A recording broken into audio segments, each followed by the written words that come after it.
నమస్తే, welcome to Suman TV. నేను గీతాంజలి. ప్రస్తుతం మనతో పాటు అవిస్ హాస్పిటల్స్ నుంచి ఇంటర్వెన్షనల్ రేడియాలజిస్ట్ డాక్టర్ సంపత్ గారు ఉన్నారు. వారితో మాట్లాడి మరిన్ని విషయాలు తెలుసుకుందాం. హలో డాక్టర్ గారు. సరే, ఈ మధ్య మోకాల నొప్పులు విపరీతమైపోయాయండి. అంటే ఏజ్ తో సంబంధం లేదు. ఒకప్పుడు మోకాల నొప్పులు అంటే మాక్సిమం వాళ్ళకి ఒక 60 ఏళ్ళు ఉండాలి, 60 పైబడితేనే. ఇప్పుడు 60 బిలో వాళ్ళు వస్తున్నారు. In fact 30s. నిన్న ఓపీడీలో 21 ఇయర్ ఫీమేల్ 21 years కి భయం వేస్తుంది సార్. అసలు ఈ రోజుల్లో హెల్త్ కంప్లైంట్స్ ఎన్ని వస్తున్నాయో. ఇందులో భాగంగా హెల్త్ కంప్లైంట్స్ ఎన్ని ఉన్నాయో అందులో కొత్త కొత్త వస్తున్నాయి. దానికి తగ్గ మెడికేషన్స్ కూడా వస్తున్నాయి, ట్రీట్మెంట్స్ కూడా వస్తున్నాయి. ఇందులో బాగా పాపులర్ అయింది పిఆర్పి. మీకు తెలిసే ఉంటుంది. అసలు ఎన్ని సెంటర్స్ లో, ఎన్ని క్లినిక్స్ లో, హాస్పిటల్స్ లో పిఆర్పి ట్రీట్మెంట్ చేస్తున్నారు. దేనికి వెళ్ళాలి, ఏ హాస్పిటల్ కి వెళ్ళాలి, ఎవరు ఎఫిషియన్సీ ఉన్న డాక్టర్, ఇలా రకరకాలుగా వెతుకుతున్నారు. So I thought Avis hospital the best treatment అందుబాటులో ఉందని నేను విన్నాను. సో అసలు ఏంటి పిఆర్పి అంటే, అసలు ఎందుకు చేస్తారు, మోకాల నొప్పులకైనా ఎలా చేస్తారు, ఈ వివరాలు చెప్పండి. సో ఇప్పుడు జనరల్గా ఏంటంటే కొంచెం ఎక్కువ వాడకంలో పిఆర్పి కానీ ఏ ఇంజెక్షన్ అయినా మోకాలకి నొప్పి ఉంటే ఇంజెక్షన్ చేస్తారని అందరికీ తెలిసిపోయింది. సో ఈ చేసే అన్ని ఇంజెక్షన్స్లో పిఆర్పి ఎలా డిఫరెంట్, దాంతోపాటు అందరు చేసే పిఆర్పిలో అవిస్ హాస్పిటల్ చేసే పిఆర్పి ఎలా డిఫరెంట్, ఆ 2 పాయింట్స్ స్ట్రెస్ చేస్తాం. ఒకటి ఏంటంటే ఈ పిఆర్పి ఇంజెక్షన్కి చేసే మిగతా స్టిరాయిడ్ ఇంజెక్షన్స్ కానీ లేదా జెల్ ఇంజెక్షన్స్ కానీ లేదా మిగతా వాటికి ఏంటంటే డిఫరెన్స్, ఈ పిఆర్పిలో ఏం చేస్తాము, పేషెంట్ ఒక లేదా ఎవరిలో అయితే పిఆర్పి చేస్తామో వాళ్ళ నుంచి బ్లడ్ తీసుకొని ఆ బ్లడ్ లో ప్లాస్మాని మిగతా సెల్స్ అన్నింటిని ప్లేట్లెట్ ని సపరేట్ చేస్తాం. సో ఈ ప్లాస్మా ప్లేట్లెట్స్ ఉన్న కాన్సన్ట్రేట్ ని మళ్ళీ ఇంజెక్ట్ చేస్తాం. సో ఇంజెక్ట్ చేస్తే ఏమవుతుంది, అక్కడ ఏదైతే మనకు ఆస్టియోఆర్థరైటిస్ లో మొత్తం డ్యామేజ్ అవుతుంది. సో డ్యామేజ్ అయ్యి ఇన్ఫ్లమేషన్ వల్ల అక్కడ మొత్తం గుజ్జు అరిగిపోవటం పాటు కార్టిలేజ్ ఉంటుంది, బోన్ కవరింగ్, ఆ కార్టిలేజ్ కూడా అరిగిపోవటం, అంత అక్కడ డిస్ట్రక్షన్ జరుగుతుంటుంది. సో ఈ కాన్సన్ట్రేట్ ఏది ప్లేట్లెట్స్ అండ్ ప్లాస్మా ఉన్న కాన్సన్ట్రేట్ ఇంజెక్ట్ చేసినట్టయితే అక్కడ హీలింగ్ అవుతుంది. సో ఇక్కడ 3 ప్రాసెస్ అవుతాయి. ఫస్ట్ ఏంటంటే అక్కడ ఏదైతే రిపేర్ జరుగుతూ అంటే డ్యామేజ్ అవుతూ ఉంటుందో ఆ డ్యామేజ్ రిపేర్ అవుతుంది. ఆ తర్వాత రీజనరేషన్ కూడా జరుగుతుంది. సో ఈ ప్రాసెస్లో పిఆర్పి హెల్ప్ అవుతుంది. బేసిక్గా ఏంటంటే PRP is not for pain reduction. Pain reduction కూడా ఉంటుంది. దాంతోపాటు ఏంటంటే మెయిన్ అడ్వాంటేజ్ పిఆర్పి వల్ల ఏంటంటే అక్కడ లోకల్గా జరిగే డిస్ట్రక్షన్, ఏదైతే కార్టిలేజ్ డిస్ట్రక్షన్ కానీ లేదా అండర్లైంగ్ బోన్ డిస్ట్రక్షన్ ఉంటుందో అది తగ్గి ఆ రిపేర్ అయ్యి దాంతోపాటు రీజనరేషన్ రీజనరేట్ అవుతుంది. ఎస్, అది regenerative medicine. PRP is part of regenerative therapy are regenerative medicine. So కానీ ఏంటంటే వాడకంలో ప్రతి పేషెంట్ వచ్చే పేషెంట్ కి ఓపీడీకి నీ పెయిన్ సిగ్నిఫికెంట్ కంప్లైంట్ ఉంటుంది. సో దానికి ఏంటంటే మనం నీ పెయిన్ కి ఎప్పుడు పిఆర్పి చేయాలి, అందరికి పిఆర్పి చేయాలి. సో అలా ఎవరికి పిఆర్పి చేయాలో ఐదర్ ఎక్స్రే కానీ ఎంఆర్ఐ చేసి ఎంతవరకు అరుగుదల ఉంది, ఈ పేషెంట్ పిఆర్పి చేస్తే లేదా తగ్గుతుందా అని ఖచ్చితంగా డిసైడ్ చేసిన తర్వాత చేయాలి. అదొక పాయింట్. సో అదేంటంటే ఇప్పుడు మన దగ్గర ఒకటే ట్రీట్మెంట్ ఉన్నప్పుడు ఆ నీ జాయింట్ కి అదే ట్రీట్మెంట్ చేస్తాం. కానీ ఎవిస్ హాస్పిటల్ ఏంటంటే నీ జాయింట్ కే నేను ఆల్మోస్ట్ ఒక 5 to 6 ట్రీట్మెంట్ చేస్తాను. నీ జాయింట్ పెయిన్ సేమ్ అదే ఆస్టియోఆర్థరైటిస్ కి డిఫరెంట్ చేస్తాం. సో మిగతా సెంటర్స్ కి మనకి డిఫరెన్స్ ఏంటంటే ఎక్కువ శాతం మంది ఓన్లీ పిఆర్పి చేస్తారు. ఎందుకు పిఆర్పి చేయడం చాలా ఈజీ. సో సైడ్ ఎఫెక్ట్స్ కూడా ఎక్కువ ఉండవు కాబట్టి ప్రతి నీ జాయింట్ పెయిన్ ఉన్న వాళ్ళకి సర్జరీ అవసరం లేదన్నట్టు వాళ్ళకి నేను 5 to 6 ప్రొసీజర్ చేసినప్పటికీ అట్లీస్ట్ 15% పేషెంట్స్ ని టీకేఆర్ ఓపెన్ సర్జరీ పంపిస్తాను ప్రతిరోజు. సో ఎందుకంటే ఏ పేషెంట్ కి ఏ ప్రొసీజర్ ఫిట్ అయ్యిందని ఖచ్చితంగా మనం డిసైడ్ చేయాల్సిన అవసరం. ఏ స్టేజ్ వరకు పిఆర్పి బెస్ట్ అంటారు? ఏ స్టేజ్ వరకు అంటే ఏ పేషెంట్ పిఆర్పి చేయాలని డిసైడ్ అవ్వాలి. సో ఎర్లీ స్టేజెస్ లో ఉంది. సో ఓన్లీ ఒకవేళ జాయింట్ ఫ్లూయిడ్ అరిగిపోయినట్టయితే వాళ్ళకి విస్కో సప్లిమెంటేషన్ అంటారు. అంటే ఏంటంటే మన జాయింట్ లో ప్రతి ఒక్కటి మూవ్మెంట్ కోసం లూబ్రికేషన్ కి కొంచెం సైనోవియల్ ఫ్లూయిడ్ ఉంటుంది. ఆ సైనోవియల్ ఫ్లూయిడ్ ఒక్కటే పోయినప్పుడు ఏంటంటే కొంచెం జెల్ ఆర్టిఫిషియల్ ఇంజెక్ట్ చేస్తాం. దాన్ని హైల్రోనిక్ యాసిడ్ లేదా విస్కో సప్లిమెంటేషన్ అంటాం. సో ఇది ఎర్లీ స్టేజ్, స్టేజ్ 1 కానీ స్టేజ్ 2 లో అది పనిచేస్తుంది. సో ఇది 1 షాట్ ఇంజెక్షన్, అంటే ఒకసారి చేస్తాం. సో అలా కాకుండా ఈ జాయింట్ ఫ్లూయిడ్ అరిగిపోవడంతో పాటు కొంచెం కార్టిలేజ్ కూడా అరిగింది అనుకోండి, వాళ్ళకి విస్కో సప్లిమెంటేషన్ అంటే జెల్ ఒకటే సరిపోదు. అలాంటి పేషెంట్స్ మనం పిఆర్పి చేయాలి. సో ఆ పిఆర్పి ఏంటంటే it's not 1 shot. So general ఎక్కువ మంది అంటే పిఆర్పి ఒక్కొక్కసారి చేసిన తగ్గలేదు, 2 సార్లు చేసిన. పిఆర్పి జనరల్గా ఏంటంటే నా ఎక్స్పీరియన్స్ అట్లీస్ట్ ఒక 3 to 4 times పిఆర్పి చేస్తేనే తగ్గుతుంది. స్టడీస్ అలా జనరల్ గా నేను ఫాలో అయ్యేదంటే అట్లీస్ట్ 2 weeks గ్యాప్ మినిమం ఉండాలి. సో ఎందుకంటే మనం అక్కడ ఏదైతే ప్లేట్లెట్స్ ఇంజెక్ట్ చేస్తామో ఆ ప్లేట్లెట్స్ నుంచి అక్కడ జరిగే ఏది ఇంజురీ ఉంటుంది కదా, ఆ ప్లేట్లెట్స్ ఆ ఇంజురీకి అట్రాక్ట్ అయినప్పుడు అక్కడ గ్రోత్ ఫ్యాక్టర్స్ ప్రొడ్యూస్ అవుతాయి.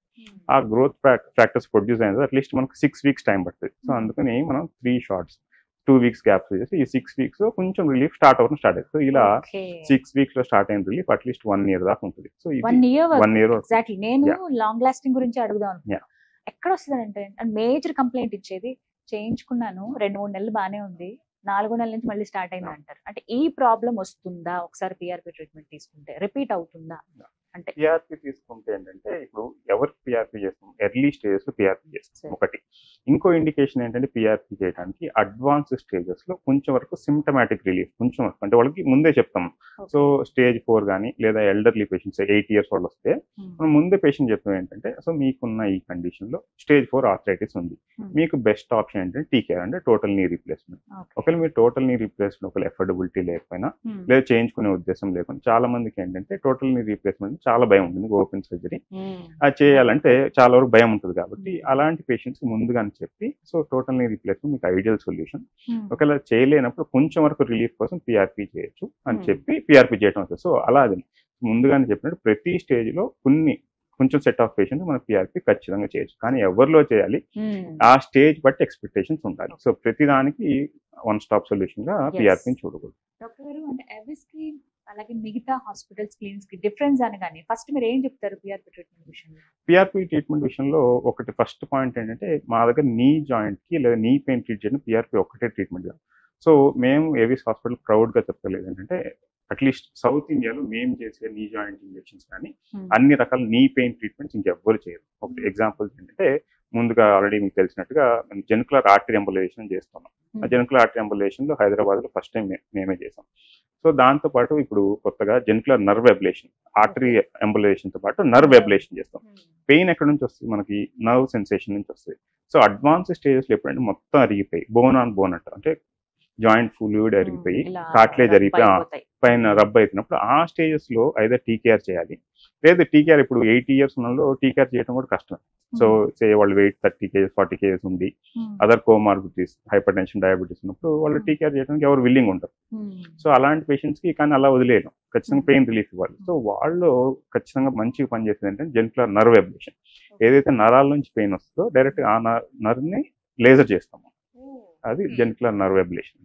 సో దాంతోపాటు అందరు చేసే పిఆర్పి కానీ ఈ జెల్ ఇంజెక్షన్స్ కానీ ఒకటి మేము అవాయిడ్ చేసేది ఏంటంటే ఐఎమ్ అగైన్స్ స్టిరాయిడ్ ఇంజెక్షన్. అదొకటి మాత్రం జాయింట్ స్టిరాయిడ్ ఇంజెక్షన్ ఎందుకు చేయమంటే అక్కడ లోపల ఆల్రెడీ డిస్ట్రక్షన్ జరుగుతుంది. సో మనం ఈ స్టిరాయిడ్ ఇంజెక్షన్ చేయడం వల్ల ఆ ఇన్ఫ్లమేషన్ కొంచెం తగ్గుతుంది కరెక్టే, కానీ సిస్టమిక్ సైడ్ ఎఫెక్ట్స్ చాలా వచ్చే అవకాశం ఉంది. సో స్టిరాయిడ్స్ వల్ల వెయిట్ గెయిన్ అవడం కానీ లేదా అదర్ ఇన్ఫెక్షన్స్ వచ్చే అవకాశం ఉంటుంది. సో దానివల్ల స్టిరాయిడ్ ఇంజెక్షన్స్ అవసరం లేదు. సో దాంతోపాటు ఏంటంటే కొంచెం డిజర్వింగ్ పేషెంట్ కి పిఆర్పి ప్లస్ గ్రోత్ ఫ్యాక్టర్ కానీ అలాంటి అడిషనల్ ట్రీట్మెంట్స్ ఖచ్చితంగా.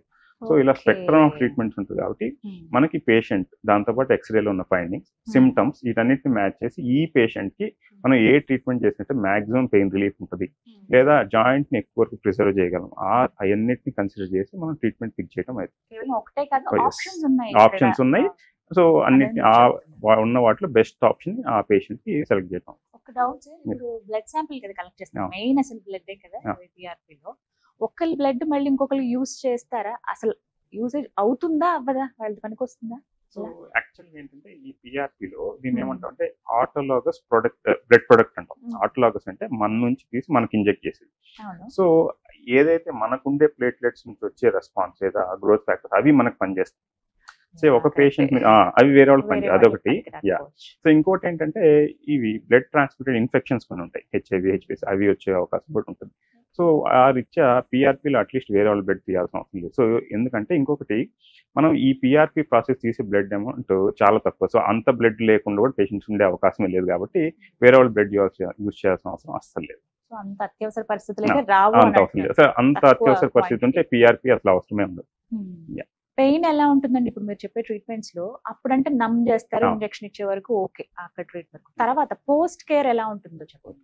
సో మనం చేసే ఈ అన్ని ట్రీట్మెంట్స్ అన్ని మినిమల్ ఇన్వెజివ్. ఏ ఒక్క ట్రీట్మెంట్ లో అసలు నా టేబుల్ మీద బ్లేడ్ అనేది ఉండదు, ఓన్లీ నీడిల్స్ ఉంటాయి, డిఫరెంట్ సైజ్ డిఫరెంట్ నీడిల్స్ ఉంటాయి.